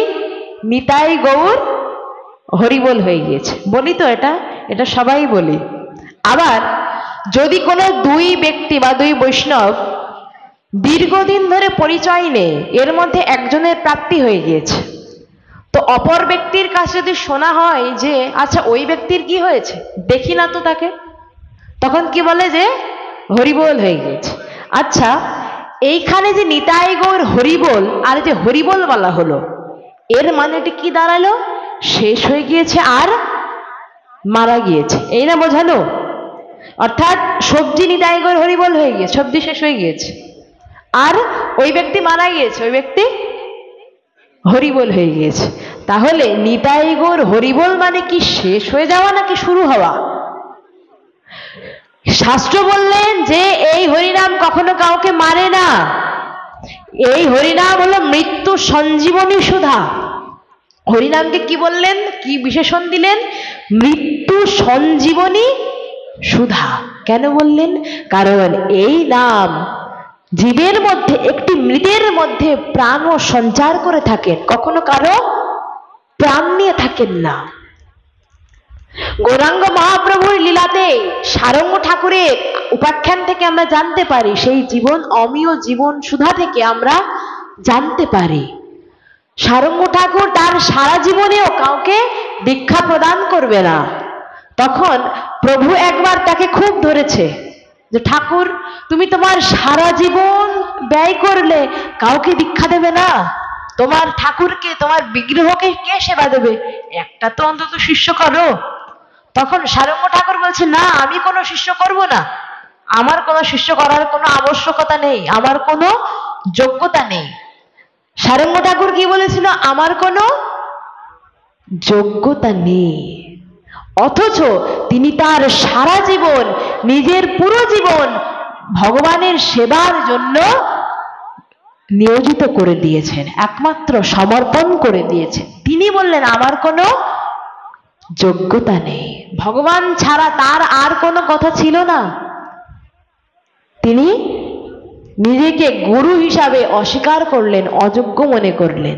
কিন্তু বর্তমানে দেখা যাচ্ছে যে আমরা এই দীক্ষা প্রথাকে যেন পাইকারির নয় বিক্রির তুলনায় নিয়ে যাচ্ছি। কেউ অপরাধ নেবেন না, এটা সত্যি। আমরা গুরুর বাছবিচার করছি না, শিষ্যের বাছবিচার করছি না, কিন্তু আমরা সেই পাইকারির মতো, অর্থাৎ একটি দ্রব্য বিক্রি করতে গেলে মাইকে যেরূপ প্রচার করতে হয় যে একটি সুলভ মূল্যে অমুক বস্তু এনেছি, তোমরা কেউ কিনবে, তদ্রূপ আমরা সেইভাবে গুরু যাচাই করছি না, শিষ্যও যাচাই করছি না, আন্দাজে পাইকারি সেল দিয়ে দিচ্ছে। কিন্তু আমাদের এটি উচিত নয়। শাস্ত্র বললেন যদি গুরুকরণ এবং শিষ্যকরণ করতে হয় তবে আগে একটি পরীক্ষা দরকার, আগে একটি পরীক্ষা দরকার আছে, আগে একটি পরীক্ষা দরকার। একবার একজন শিষ্য শ্রী গুরুদেবের কাছে এসেছেন, এক ভক্ত শ্রী গুরুদেবের কাছে এসে বলছেন, বাবা আমি তো দীক্ষা নিতে চাই, আপনি দয়া করে আমাকে কৃপা দিন, আশ্রয় দিন আমাকে। তখন সেই গুরুদেব তাকে বলছেন যে আচ্ছা বাবা, আমি তোমাকে দীক্ষা দিতে পারি, একটি শর্ত আছে, তোমাকে একটি পরীক্ষা দিতে হবে। এই যে সেই পরীক্ষা, প্রশ্নোত্তর পর্ব, তোমাকে একটি পরীক্ষা দিতে হবে। যদি তুমি উত্তীর্ণ হতে পারো তবে আমি তোমাকে দীক্ষা প্রদান করব। তখন সেই ব্যক্তি ভক্ত বলছেন বাবা বলুন কি পরীক্ষা। সেই গুরুদেব বললেন তুমি যদি আমাকে এই বিশ্ব ব্রহ্মাণ্ডের মধ্য থেকে সবচেয়ে নিকৃষ্টতম বস্তু এনে আমাকে দিতে পারো তবেই আমি তোমাকে দীক্ষা প্রদান করব। তখন ভক্ত মনে করছেন এ আর কঠিন কি, বিশ্বের মধ্যে নিকৃষ্টতম বস্তু তো খুব সহজ, আমি এক্ষুনি যাব নিয়ে আসবো, কোনো সমস্যা না। তো এই ভাবতে ভাবতে তিনি চলে এসেছে এবং ভাবছেন যে কি হতে পারে, এবং তখন দুশ্চিন্তায় পড়ে গিয়েছে যে আমি তো ভাবলাম যে নিকৃষ্টতম বস্তু সহজ, কিন্তু আমি তো বুঝতেই পারছি না কোনটি সবচেয়ে নিকৃষ্ট। এবং ভাবতে ভাবতে ভাবতে ভাবতে তার মনের মধ্যে একটি চেতনার স্ফুরণ হলো যে বিষ্ঠা। এই জগতের মধ্যে মনে হয় বিষ্ঠাই সব থেকে নিকৃষ্টতম বস্তু, কারণ বিষ্ঠা দেখলে সেখানে আর কেউ যায় না, এমনকি বিষ্ঠা স্পর্শ হলেও সকলে স্নানাদি করে। তো তিনি ভাবলেন হয়তো বিষ্ঠাই, এজন্য তিনি বিষ্ঠাকে আনতে গেলেন। শ্রী গুরুদেব দেখতে চেয়েছেন নিকৃষ্টতম বস্তু। তো বিষ্ঠার কাছে যখন গিয়েছেন তখন বিষ্ঠা চিৎকার করে উঠেছে। বিষ্ঠা তখন চিৎকার করে উঠে বলছেন ওহে মূর্খ, তুই আমাকে এই জগতের সবথেকে নিকৃষ্ট বলিস কোন সাহসে? আমি ছিলাম শাকসবজি ফলমূল রূপে, অর্থাৎ আমি তন্ডুল রূপে ছিলাম বটে, কিন্তু আমি তোর জন্য আজ আমার এই করুণ পরিণতি হয়েছে, তাহলে তুই আমাকে নিকৃষ্ট কেন বলছিস? এর জন্য তো তুই দায়ী। তো যখন এরূপে বলেছেন সেই ভক্ত বুঝতে পেরেছে যে তাই তো, আমি তো এই বিষ্ঠা তৈরি করার মূল কারণ, তাহলে বিষ্ঠা নয়, তাহলে হয়তো বিষ্ঠার মধ্যে যে কীট সেটি হয়তো নিকৃষ্ট হতে পারে, আমি সেটিই নিয়ে যাই। এবার যখন সেই মলমূত্রের কীটকে নিতে গিয়েছেন, সেই কীট আরো জোরে চিৎকার করছে, আর্তনাদ করছে, বলছেন তুই তো মহাপাপী, তুই তো মহাপাপী, আমি এতদিন ধরে এই বিষ্ঠার মধ্যে অবস্থান করেছিলাম, এটি আমার আশ্রয়স্থল, তুই আমার আশ্রয়কে নিয়ে নিচ্ছিস, আমাকে আশ্রয়হীনা করছিস। তুই তো আশ্রয়হীনা, তা তুই তো অন্য কাউকে তো আশ্রয়হীনা করবি। তোর থেকে নিকৃষ্টতম বস্তু আর এই জগতে আর কিচ্ছু হতে পারে না। যখন এই রূপে বলেছে তখনই ওই ভক্তের মনে নিজের ভাব উদয় হয়েছে এবং বুঝতে পেরেছে যে এই জগতের মধ্যে সেই একমাত্র, আমি একমাত্র নিকৃষ্টতম বস্তু। এবং এইভাবে তিনি শ্রী গুরুদেবের প্রতি পূর্ণ সমর্পণ মনের মধ্যে এনে শ্রী গুরুদেবের চরণে বললেন, হা গুরুদেব, এই জগতে একমাত্র আমি নিকৃষ্টতম বস্তু, এবার আমাকে আপনি কৃপা করুন, এবার নইলে আর হবে না। সুতরাং আমাদের মধ্যে আগে এই প্রশ্ন উত্তর পর্বকে জাগ্রত করতে হবে, না হলে কশ্চিন কালেও আমাদের উন্নতি কখনো সম্ভব হবে না। যতই আমরা হরিনামের বন্যায় ভেসে চলি না কেন, আমাদের উন্নতি হবে না যদি আমরা আমাদের মধ্যে এই প্রশ্নোত্তর পর্ব না রাখি। তো এজন্য আমাদের এই বিবেকের কাছে নিত্য প্রশ্ন করতে হবে এবং আমাদের রোগকে খুঁজতে হবে। অর্থাৎ অর্জুনের যেরূপ বিষাদগ্রস্ততার রোগ ছিল, মোহগ্রস্ত হয়ে গিয়েছিল আত্মীয় স্বজনদের দেখে, তার রোগটি ধরা পড়েছিল, তদ্রূপ আমাদেরকেও আমাদের রোগকে অনুসন্ধান করতে হবে।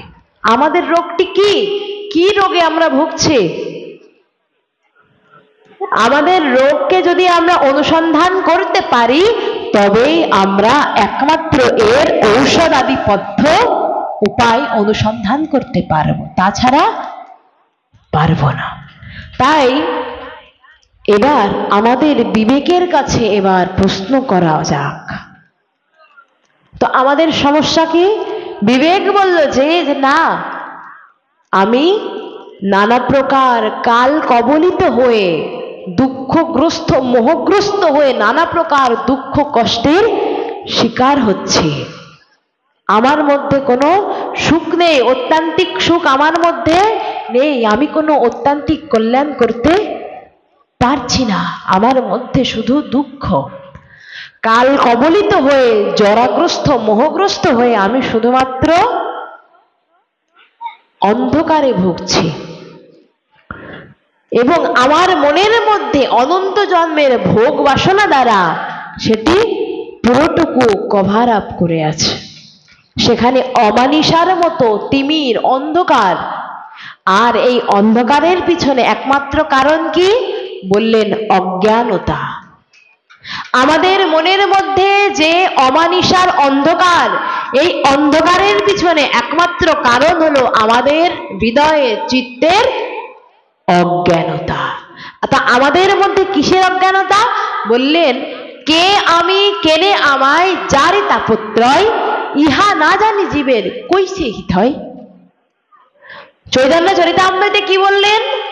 প্রথমে কে আমি, অর্থাৎ আমি কে, আমি কোথায় ছিলাম, আবার কোথায় যাব, আমার কি করা উচিত, কি রূপ কর্ম করলে আমার অত্যান্তিক কল্যাণ হবে। যদি এই সকলের উত্তর আমি না পাই, তাহলে আমাকে তিন প্রকার দুঃখ, অর্থাৎ আদি দৈবিক, আদি ভৌতিক এবং আদি আধ্যাত্মিক, এই তিন প্রকার দুঃখের দ্বারা দুঃখগ্রস্ত হয়ে অনন্তকাল ধরে দুঃখ স্বীকার করে যেতে হবে, নিস্তার পাওয়া যাবে না। তাহলে রোগটা পেয়েছি, অর্থাৎ আমাদের মধ্যে রোগটা কি? আমাদের অজ্ঞানতা, এটি আমাদের রোগ। তো এই রোগকে সারাতে হলে কি প্রয়োজন? যেখানে একটি অন্ধকার আছে, সেই অন্ধকারকে দূর করতে হলে সেখানে যদি বন্দুক দিয়ে গুলি করা হয় তো অন্ধকার কাটবে তো? তো আবার যদি মনে হয় যে না, আমি অনেক বড় পালোয়ান, আমার অনেক রাজা ঘোড়া হাতি আছে, আমি তাদেরকে যুদ্ধে পাঠাবো, তো সেই ঘোড়া হাতিরা যুদ্ধ করে জিততে পারবে তো অন্ধকারের সাথে? আবার যদি 2-4টি বোমা মারা হয়, জিততে পারবে তো? অন্ধকার কাটবে তো? তাহলে কি প্রয়োজন? যদি কোনো বিজ্ঞ ব্যক্তি সেই অন্ধকারে গিয়ে একটি প্রজ্বলিত অগ্নিশিখার উন্মোচন করে, তাহলে সেই অমানিসার অন্ধকার দূর করা সম্ভব। তাহলে এই অন্ধকারকে কে দূর করলো? একটি সামান্য আলোর শিখা। সেখানে কোটি কোটি টাকা খরচ করে বোম ব্লাস্টিং করলেও আমরা কোনো সমাধান পাইনি। ঠিক তদ্রূপ আমাদের হৃদয়ের যে অমানিসার অন্ধকার, যে অজ্ঞানতা আছে, যদি এটিকে কাটাতে হয় তাহলে একমাত্র সাধু গুরু কৃপার প্রয়োজন। এই কৃপা যদি প্রজ্বলন করা যায়, তবেই আমাদের হৃদয়ের অন্ধকার কেটে যাবে এবং একটি দিব্য আলোক শিখার প্রজ্বলন ঘটবে। আমরা সাধুসঙ্গ করছি বটে, কিন্তু আমাদের এগুলো অনুসন্ধান হচ্ছে না। তো যখন গীতাতে ভগবান শ্রীকৃষ্ণ অর্জুনকে জিজ্ঞাসা করেছিল, তোমার মোহটি নষ্ট হয়েছে তো?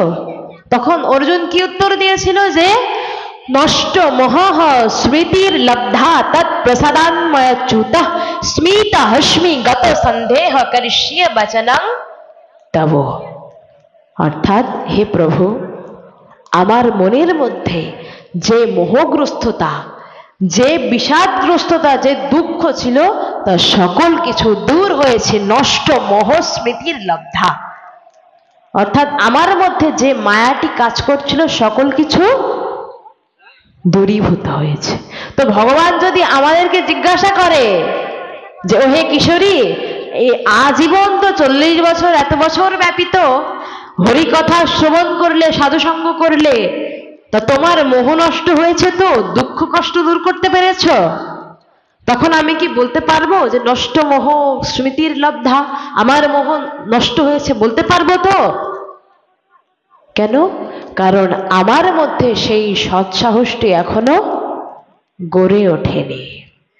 আমার মধ্যে সেই সৎসাহসটি এখনো গড়ে ওঠেনি। এজন্যই আমরা বুকে বল নিয়ে বলতে পারবো না যে হে প্রভু, আমার মনের সমস্ত মোহ দূরীভূত হয়েছে। আমরা এজন্যই বলতে পারি না। একবার গঙ্গা তটে, সুরধনী গঙ্গার তটে একজন অসুস্থ স্বামীকে নিয়ে তার স্ত্রী বসে আছেন এবং প্রত্যেকটি তীর্থযাত্রীকে বলছেন, অর্থাৎ যারা যারা গঙ্গায় স্নান করতে যাচ্ছেন সকলকে বলছেন, মা, বাবা, মহাজন বলেছেন যে আমার স্বামী তো দুরারোগ্য ব্যাধিতে আক্রান্ত। যদি কোনো শুদ্ধ ব্যক্তি আমার স্বামীকে স্পর্শ করে তাহলে আমার স্বামী সম্পূর্ণরূপে সুস্থ হয়ে যাবে। তো আমরা কি জানি যে গঙ্গায় স্নান করলে সমস্ত দেহ শুদ্ধ হয়ে যায়, কোনো পাপ তাপ আর থাকে না। তো যখন এইভাবে সবাইকেই বলছে, তোমরা কেউ আছো যে পাপ শূন্য কোনো ব্যক্তি আমার স্বামীকে স্পর্শ করবে তাহলে আমার স্বামী একটু সুস্থ হতো, কেউ কি আছো? এইভাবে সে সকলের চরণে অনুনয় বিনয় করছে, কিন্তু কেউ স্পর্শ করছে না। অথচ সকলে গঙ্গা স্নান করেই কিন্তু আসছে। আবার গঙ্গা স্নান করলে কি হয়? সমস্ত পাপ দূরীভূত হয়, কিন্তু কেউ স্পর্শ করছে না। তো এইভাবে যখন সেই মাটি ক্রন্দন করছে তখন পাশে একটি পাগল ছিল। সেই পাগল কোনো মহতের মুখে শ্রবণ করেছে যে গঙ্গায় স্নান করলে সকল পাপের স্খলন হয়ে পুণ্যের সঞ্চার হয়, এটি শুনেছে এবং এই মহৎ বাক্যের প্রতি বিশ্বাস রেখে সে সঙ্গে সঙ্গে গঙ্গায় স্নান করতে গিয়েছেন।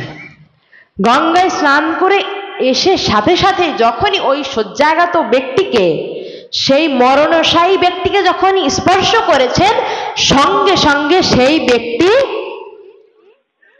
নতুন প্রাণের অধিকারী হয়েছেন। তাহলে প্রত্যেকটি ব্যক্তি কিন্তু গঙ্গা স্নান করে আসছিল, কিন্তু এখানে কিসের অভাব ছিল? সৎ সাহসের, মনে বিশ্বাসের। আমি যে গঙ্গা স্নান করেছি আমার মধ্যে আর কোনো পাপ নেই, এই বিশ্বাসের। তো আমাদের মধ্যে এই সৎসাহসটি জেগেছে তো? হে প্রভু, আমার সমস্ত মোহ, সমস্ত দুঃখ দুর্দশা নষ্ট হয়েছে, এরকমটা জেগেছে তো? শাস্ত্র বললেন যদি এরকমটা না জেগে থাকে তাহলে হবে না। যদি মনের মধ্যে প্রশ্ন উত্তর পর্ব না চালু করো তাহলে হবে না। আমরা সাধু সঙ্গে আসছি, সঙ্গ করছি, প্রসাদ পাচ্ছি, চলে যাচ্ছি, এবং প্রসাদ পাওয়ার শেষে দুদণ্ডও দাঁড়াতে পারছি না, তাড়াতাড়ি চলো, সকালে আবার কর্ম আছে, সকলে আবার চাকরিতে যেতে হবে, স্কুলে যেতে হবে, তাড়াতাড়ি চলো। তাহলে কিসের প্রতি টান হলো? এতক্ষণ ধরে সাধু সঙ্গ করে, হরি কথা শ্রবণ করে হরির প্রতি টান সৃষ্টি হলো, হরির প্রতি আকর্ষণ হলো, নাকি মায়ের প্রতি আকর্ষণ সৃষ্টি হলো? তাহলে সাধু সঙ্গ করে কতটুকু হৃদয়ের উন্নতি করলাম? পূর্ব সময়ে এমনকি আমাদের জ্যেষ্ঠ জেঠুগুরু মহারাজ শ্রী শ্রী অষ্টাত্তর শত বিনোদ বিহারী দাসবাবাজি মহারাজ, তিনি তার সৎসঙ্গে প্রবচনে বলেছিলেন যে যদি কোনো ব্যক্তি সৎসঙ্গ করে তাহলে সৎসঙ্গ শেষে তাকে বুঝতে হবে যে আজকে সাধুসঙ্গটি করে আমার হৃদয় কতটুকু শুদ্ধ হলো, কতটুকু আমার হৃদয়ে ভজনের প্রতি একাগ্র হলো, আমার হৃদয় ভজন করতে কতটি একাগ্র চিত্ত সৃষ্টি হলো। এবং যেই সাধুর কাছ থেকে এই রূপ শুদ্ধ নির্মল ভাব আসবে, ঠিক সেই সাধুর সঙ্গই করতে হবে, তাছাড়া আর কারো সঙ্গ করা প্রয়োজন নেই। প্রয়োজন নেই কেন বললেন? বললেন আকাশে স্নিগ্ধতা, আকাশ থেকে এই সমগ্র বিশ্ব বসুন্ধরাতে স্নিগ্ধতা সঞ্চার করবার জন্য একটি চন্দ্রের প্রয়োজন নাকি কোটি তারার প্রয়োজন হয়? একটি চন্দ্রের প্রয়োজন। ঠিক তদ্রূপ যদি উত্তম শুদ্ধ সুনির্মল সজাতীয় সাধুর সঙ্গ করা যায় তবে একজনই যথেষ্ট। কেন?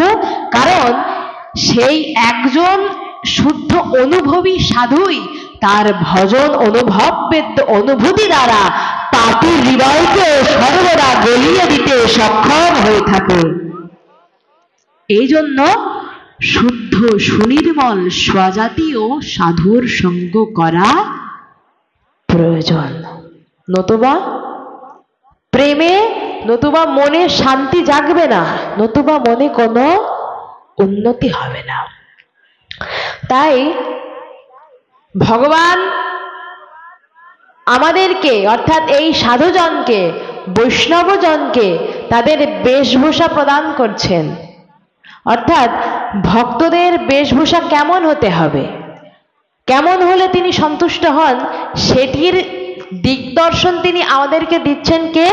শ্রীমতী রাধা ঠাকুরানী। অর্থাৎ আমাদের যে সকল দার্শনিক যে প্রেম ভক্তি লাভের যে উপায়, তাহা একমাত্র যার সম্পদ তিনিই একমাত্র দিতে পারবেন। তো আমাদের প্রেম ভক্তির সম্পদের অধিকারী কে? জয় শ্রী রাধে রাধে।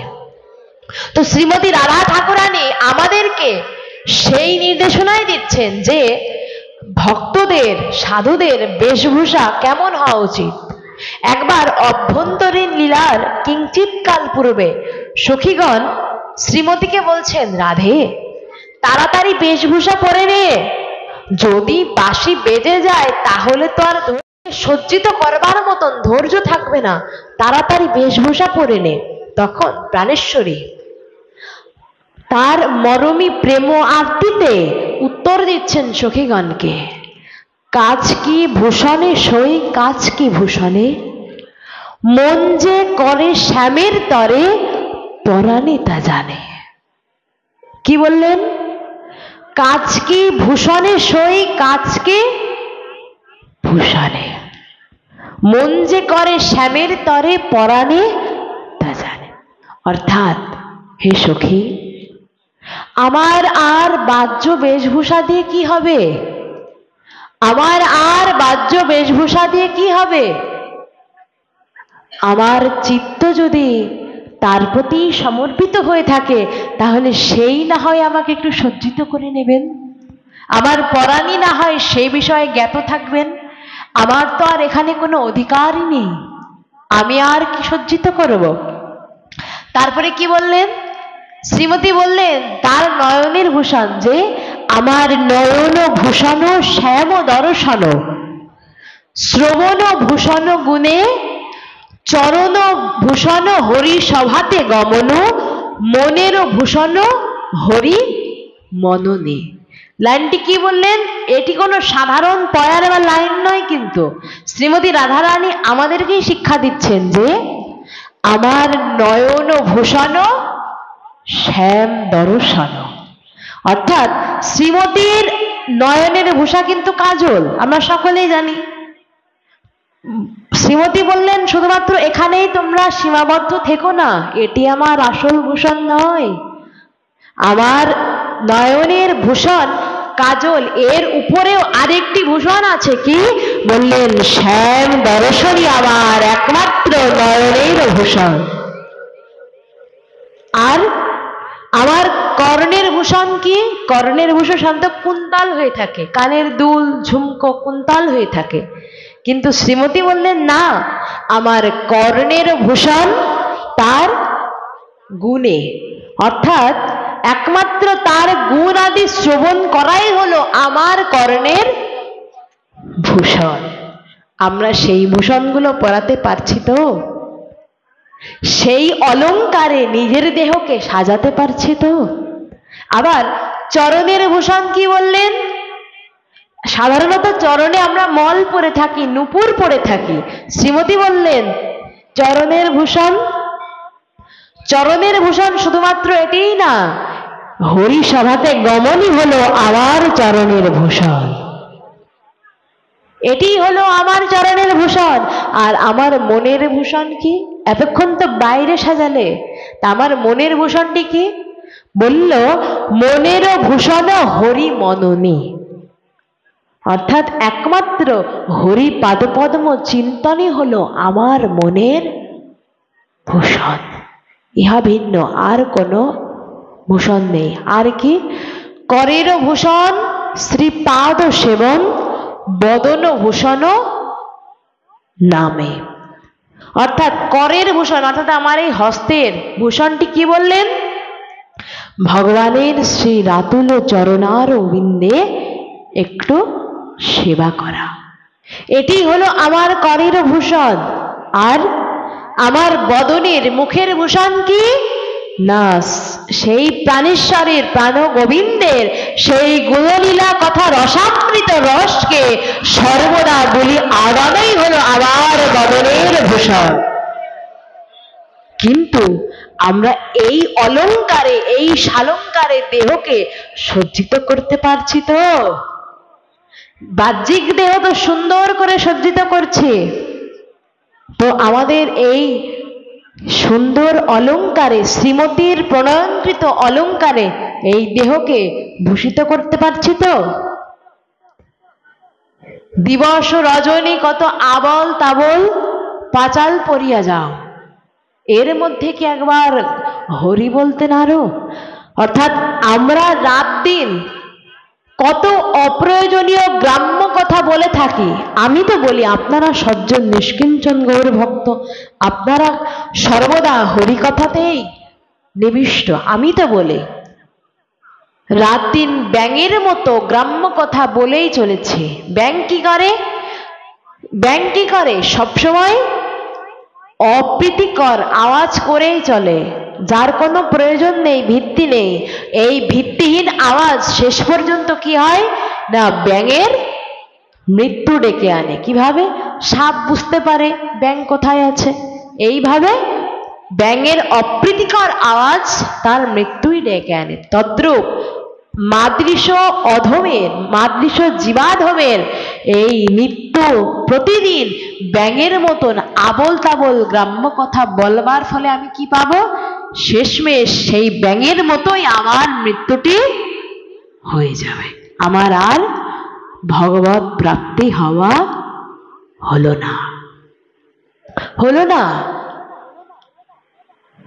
তাই শাস্ত্র বললেন আমাদের উচিত এই গ্রাম্য বার্তা আলোচনা থেকে দূরীভূত করে নিজের হৃদয়কে, নিজের চিত্তকে সর্বদা ভগবানের চরণারবিন্দে সমর্পণ করে দেওয়া, নতুবা হবে না। সমর্পণটাই প্রধান। যদি সমর্পণ হয়ে যায় তাহলে তার আর কোনো চিন্তা থাকে না। কেন থাকে না? কারণ একজন দাস, দাসের চিন্তা কি কখনো সে নিজে করে? তাহলে কে করে?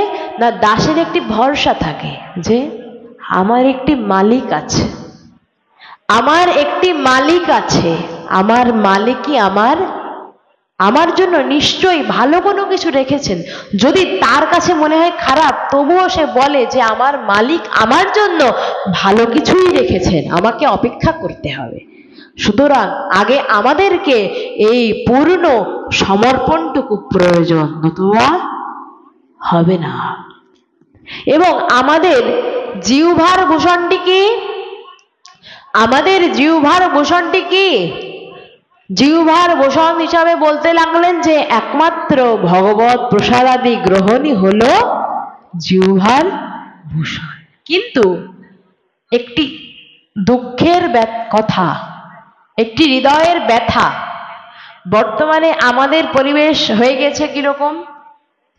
গৃহে আমরা ভগবানকে সেবা দেব, ভগবানকে আমরা ধরুন মিষ্টি দেব, কিন্তু আমরা যখন বাজারে যাই তখন দেখি যে ঘরে কয়জন লোক আছে? একজন, দুইজন, তিনজন, চারজন। চারজন মিষ্টি আছে, এই চারজন লোক আছে, তাহলে চারটা মিষ্টি আনি।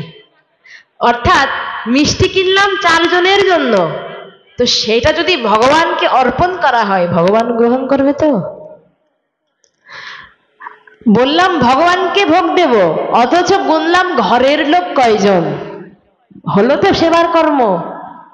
আবার যদি কেউ নিজের জিহ্বা তৃপ্তির লালসায়, নিজের ইন্দ্রিয় তৃপ্তির লালসায় যদি কেউ সুস্বাদু কিছু রন্ধন করে, অর্থাৎ ইস আজকে যদি কেউ ছানা দিত খুব ভালো হতো, যদি এইরূপ ভাবনা করে যদি কেউ নিজের ইন্দ্রিয় তৃপ্তির জন্য কেউ যদি রন্ধন করে ভগবানকে প্রদান করে, সেই ভোগ কখনো লাগে না। শাস্ত্র বললেন যে সাধারণত আমরা একটি ভুল করে থাকি, একটি সাধুজনকে বৈষ্ণবজনকে সেবা দেওয়ার পরে আমরা বলে থাকি যে বাবা কিছু রাখবেন আমাদের জন্য, আমরা একটু গ্রহণ করব। মানে প্রসাদ দেওয়াও সারা, বলাও সারা যে কিছু রাখবেন। তো যখনই বলল, এই বলা মানে ওটি উচ্ছিষ্ট হয়ে গেল, বলা মানে ওটি আর সেই বৈষ্ণবের গ্রহণের আর যোগ্য থাকলো না। এইভাবে অজান্তে আমরা কত শত বৈষ্ণব অপরাধ করে ফেলছি। আমাদের আসলে এগুলো উচিত না। মহৎজন সেবার পরে যা কিছু রাখবেন তার ইচ্ছা অনুযায়ী, তার সেই পাশ থেকে কণা থেকে কিঞ্চিত মাত্র গ্রহণই এনাফ। কিন্তু তাকে বলে কেউ রাখা, এটা বাড়াবাড়ি, এটা অপরাধ, এগুলো আসলে উচিত নয়। এজন্য আগে আমাদেরকে এই অপরাধ বিষয়ে সচেতন হতে হবে। কারণ অপরাধ যদি শূন্য না হওয়া যায় তাহলে কখনোই আমরা কোনো প্রকার উন্নতি, কোনো প্রকার কল্যাণ সাধন করতে পারবো না। যতই আমরা সাধু সঙ্গ বৈষ্ণব সঙ্গ করি না কেন, আগে আমাদের আত্ম উন্মোচন দিব্য জ্ঞানকে আগে জাগ্রত করতে হবে, নতুবা হবে না। এবং শাস্ত্র সবশেষে আমাদেরকে বললেন যে যদি কেউ এই প্রেম ভক্তিকে লাভ করতে যায় তাহলে তার একটি উপায়, মহতের চরণ ধূলিকে নিজের মস্তকে অভিষিক্ত করা। মহতের চরণ ধূলিকে যদি নিজের মস্তকে ধারণ না করা যায় তবে কখনোই কৃপা পাওয়া সম্ভব না। এবং এই চরণ ধূলিকে আশ্রয় করে বর্তমানে আমরা আরো ভুল করে থাকি। কি ভুল? না, দেখা যায় যে আমরা একজনের চরণে হাত দিয়ে আবার আরেকজনের চরণে হাত দিয়ে রাখি। এইভাবে আমরা সেই দুইজনের চরণেও অপরাধ করলাম। সুতরাং সাধু সাবধান। এজন্য আমাদেরকে সাবধান হতে হবে। এই যে চরণধুলির কথাটা বললো না, চরণধুলির জন্য চরণে হাত দেওয়ার কিন্তু প্রয়োজন নেই। যদি চরণধুলি নেওয়ার ইচ্ছা থাকে, সেই সাধু যেখানে চরণ রেখেছে স্থানটি ত্যাগ করার পরে সেই স্থানে অবস্থিত সেই ধূলিকণাকে নিজের মস্তকে ধারণ করলেই হবে। তার চরণে হাত দিয়ে নিতে হবে এমন কোনো মানে নেই। কিন্তু বর্তমানে আমরা চরণে হাত দিই, অনেকে আবার দেখানোর জন্যও নিয়ে থাকি যে আমি চরণে হাত দিচ্ছি দেখো। কিন্তু নরোত্তম ঠাকুর যখন গুরু সেবা করেছিল, কতজনকে দেখিয়ে গুরু সেবা করেছিল আমরা জানি? কতজনকে দেখিয়ে গুরু সেবা করেছিল? কাউকে দেখায়নি। সেই মধ্যরাতে যখন সকলে ঘুমিয়ে পড়ে নিভৃতে, তখন গুরু সেবার নিমিত্ত তিনি আসত। সুতরাং যদি কারো সেবার মনোভাব থেকে থাকে, সে এইভাবেই করতে পারে, লোক দেখানোর কোনো প্রয়োজন নেই। তাহলে এখন প্রশ্ন, তাহলে কৃপা পাবো কিভাবে? যদি সে বুঝতেই না পারে তাহলে কৃপা পাবো কিভাবে? আচ্ছা, লোকনাথ গোস্বামীপাদ কয়দিন দেখেছিল? লোকনাথ গোস্বামীপাদকে একদিনও দেখেছিল? কিন্তু তিনি অযাচিত ভাবে নরোত্তম ঠাকুরকে তিনি কৃপা করেছিল। সুতরাং মহতের যদি কৃপা করবার বাসনা থাকে, যদি কৃপা করবার নিমিত্তে যদি তাদের মন আকুল হয়ে থাকে, তাহলে সেই কৃপা আমার প্রতি অবশ্যই পর্যবসিত হবে হবে হবে। কিন্তু আমাদেরকে সেই কৃপাটি ধারণ করবার জন্য আগে পাত্র হয়ে উঠতে হবে। আগে পাত্র হয়ে উঠতে হবে। কারণ ছিদ্রযুক্ত পাত্রে অমৃত রাখলে সেই অমৃত কখনো দীর্ঘস্থায়ী হয় না। সুতরাং কত বছর ধরেই তো সাধু সঙ্গ মহৎ সঙ্গ করছে, গুরুদেবও কৃপা করে গেলেন, কিন্তু ধরে রাখতে পারছে না, উন্নতি করতে পারছে না। কেন? কারণ বিভিন্ন প্রকার অপরাধ রূপ ছিদ্রের দ্বারা এই দেহরূপ পাত্র ছিদ্র বিচ্ছিদ্র হয়ে গিয়েছে, যার জন্য আর কোনো কৃপায় আর দাঁড়ায় না। এজন্য আগে আমাদের উচিত নিতাই গৌর শ্রী গুরুদেবের চরণকে সম্বল করে, শ্রীমতী রাধারানী প্রাণেশ্বরীর চরণকে হৃদয়ে ধারণ করে সমস্ত অপরাধ শূন্য হয়ে তাদের যদি সমর্পণ হয়ে থাকা, তাহলে তারাই আমাদেরকে রক্ষা করবে। যাই হোক, হরি কথা এখানেই বিশ্রামে রাখছি। যদি কোনো ভুল ত্রুটি রসাভাস হয়ে থাকে, তবে আপনারা আপনাদের সন্তান নিয়োজন মনে করে ক্ষমা সুন্দর দৃশ্যে দেখবেন। এবং সবশেষে আপনাদের রাতুল রাঙা চরণে মাদৃশ অধম অভাজন বিভাজনের এই মিনতি যে আপনারা আপনাদের রাতুল রাঙা চরণের ধূলি দ্বারা এই মাদৃশ অধমের মস্তক অভিষিক্ত করে এই প্রার্থনা করবেন যেন গুরু গৌরাঙ্গের সেবার মধ্য দিয়েই যেন এই জীবাধমের জীবনকে অতিবাহিত করে ধন্যাতি ধন্য করে তুলতে পারে।